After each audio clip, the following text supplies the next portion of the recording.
गणपती बाप्पा मोरया। नमस्कार, मंजुषास किचनमध्ये तुमचे स्वागत।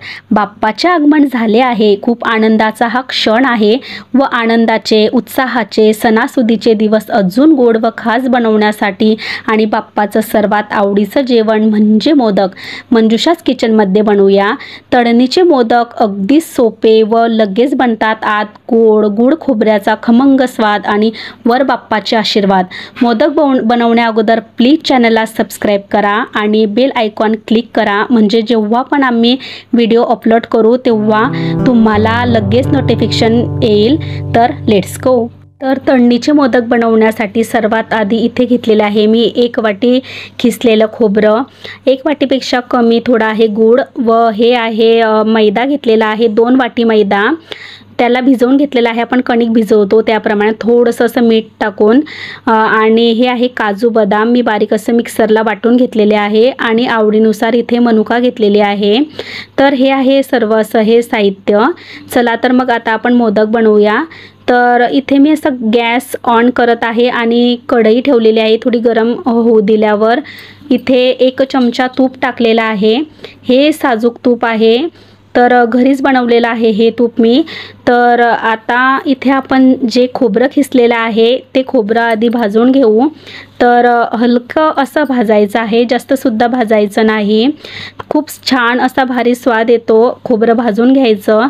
आपण खोबरं भाजलं नाही तरीही चालते, पण जर आपण खोबरं भाजून घेतलं तर खूप असा स्वाद वाढतो। तर हे बघा अगदी छान असं आपण हे भाजून घेतलेलं आहे आणि एका साईडला ताटामध्ये काढून घेतलं आणि परत थोडंसं असं तूप टाकायचं आहे 1 चमचा आणि नंतर आपण जे काजू बदाम मिक्सरला वाटून घेतलेले आहेत ते थोडंसं हलकं असं भाजून घ्यायचं। छान असा सुगंध सुद्धा येत आहे आणि ते सुद्धा आता आपल्याला एका साईडला ताटामध्ये काढून घ्यायचं आहे।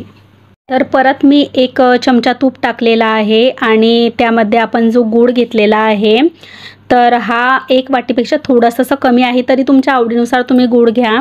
कुणाला कमी जास्त असं गोड आवडत असेल त्याप्रमाणे।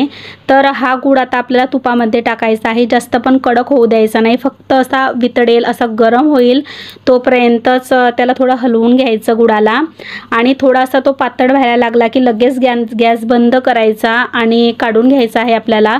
जर आपण जास्त वेळ हा होऊ दिला तर तो खूप कडक असा पाक जमेल, मग त्याचा पण आपल्याला पाक करायचा नाही आहे, फक्त गरम करायचा आहे गुळाला। तर आता हे सर्व आपलं सारण तयार झालेलं आहे, त्याच्यावरती हा गूळ आपण टाकून द्यायचा आहे। तो कोरडा होऊन जातो थोड्या वेळाने। तर हे साहित्य असं आपलं तयार झालेलं आहे सारण आणि त्यामध्ये आवडीनुसार अशी मी मनुका टाकलेली आहे। तर मिक्स करून घ्यायचं आणि थंड होऊ द्यायचं थोडा वेळ। तर आता आपलं हे सारण असं तयार झालेलं आहे, खूप मस्त असं सुगंध येत आहे। तर हे बघा इथे मी मैदा घेतलेला आहे लावण्यासाठी आणि हा आपण मैदा भिजवून घेतलेला आहे आणि आवडीनुसार आता आपल्याला लहान मोठे असे मोदक बनवायचे आहे। त्याप्रमाणे आपल्याला गोळा घ्यायचा आहे की आपल्याला केवढा मोदक बनवायचा आहे त्याप्रमाणे। तर आता मोदक बनवायला सुरुवात करूया आणि आता हातावर असा मस्त असा गोळा तयार करून घेतला आणि त्याची आता आपल्याला छोटी अशी पुरी लाटायची आहे। तर गोल अशी लाटायची आणि असा हातावर घ्यायची ती पुरी आणि आपण जे सारण बनवलेलं आहे ते सारण आता आपल्याला याच्यामध्ये भरायचं आहे। अगदी सोपा हा प्रकार आहे मोदक बनवण्याचा। आपण ठशाने सुद्धा मोदक बनवू शकतो, पण असे जर आपण मोदक बनवले तर लगेच असे बनले जातात, अगदी कमी वेळेत बनले जातात, लगेच बनले जातात। तर ह्या प्रकारे अशा पाकड्या पाडायच्या आणि लगेच असे मोदक तयार होतात, दिसायलाही खूप असे सुंदर दिसतात ते। तर हे बघा तुम्ही बघू शकता ह्या प्रकारे असं त्यांना एक ठिकाणी अशा जोडायच्या, लगेच असा आकार तयार होतो। अगदी सोपा हा प्रकार आहे आणि वेळेचं म्हणजे खूप लगेच असे बनले जातात घाई गडबडीच्या वेळेस सुद्धा। तर किती सुंदर हे बघा तुम्ही बघू शकता, अगदी सुंदर असा हा मोदक तयार झालेला आहे मस्त असा। ह्याच प्रकारे आपल्याला सर्व असे मोदक बनवायचे आहे। मला मोदक बनवणे पहिल्यापासून खूप खरंच आवडायचे।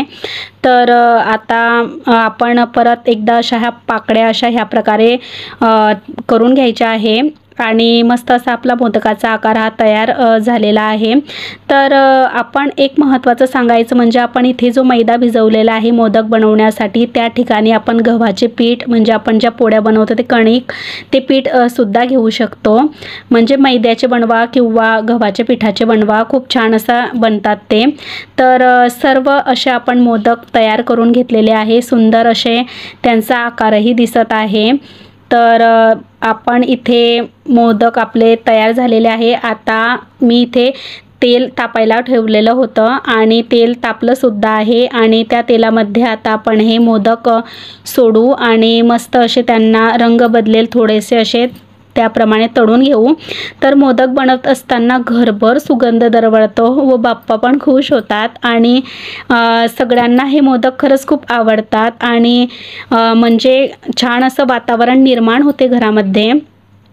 तर असे मोदक तळून घ्यायचे, अगदी त्यांना असे हलवत राहायचं आहे मोदकांना, म्हणजे ते एकाच साईडला असे जास्त असे तळले जात नाहीत। सर्व ठिकाणी असे एकसारखे असे ते तळले गेलेले आहेत आणि सुंदर असे हे आपले मोदक तयार झालेले आहेत। आणि मोदक असे सुंदर असे खूप छान स्वादिष्ट असे मोदक आज आपण मंजुषास किचनमध्ये बनवलेले आहेत।